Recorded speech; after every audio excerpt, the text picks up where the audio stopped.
उत्तर प्रदेश में एक सवाल हमेशा होता है कि बीजेपी की सरकार बढ़िया है या फिर समाजवादी पार्टी की। तो चलिए फिर इसे हम सिंपल लैंग्वेज में कंपेयर करते हैं ताकि आप खुद डिसाइड कर सके कि कौन सी सरकार बेटर है। फिर हम शुरुआत करते हैं बीजेपी से, यानी कि योगी आदित्यनाथ जी की सरकार से। इनका सबसे बड़ा पॉइंट है लॉ एंड ऑर्डर।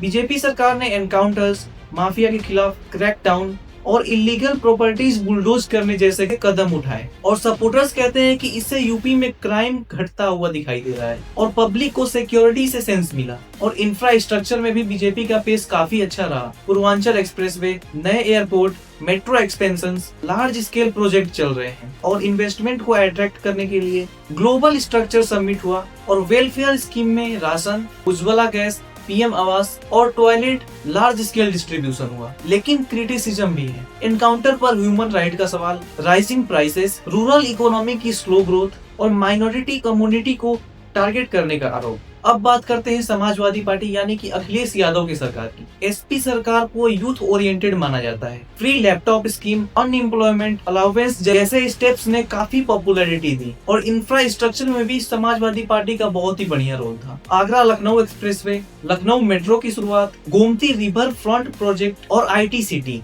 ये सभी उनके टाइम का मेजर डेवलपमेंट था। और इमरजेंसी सर्विस जैसे डायल 100, 108 एसपी एरा का स्ट्रॉन्ग स्टेप माना जाता है इसे। वही अगर हम क्रिटिसिज्म की बात करें तो लॉ एंड ऑर्डर को लेकर के उस टाइम पर लोगों में गुंडा राज की इमेज थी और कुछ प्रोजेक्ट में तो करप्शन के भी एलिगेशंस आए। तो दोस्तों ओवरऑल दोनों सरकारों की प्रायोरिटी अलग अलग थी। बीजेपी फोकस करती है कि स्ट्रॉन्ग लॉ एंड ऑर्डर हो, लार्ज स्केल इंफ्रास्ट्रक्चर और वेलफेयर स्कीम पर। और वही एसपी फोकस करती है youth scheme, urban development project और सोशल कोलिशन पॉलिटिक्स पर। इसीलिए कौन बेहतर है ये पूरा डिपेंड करता है आपकी प्रायोरिटी पर।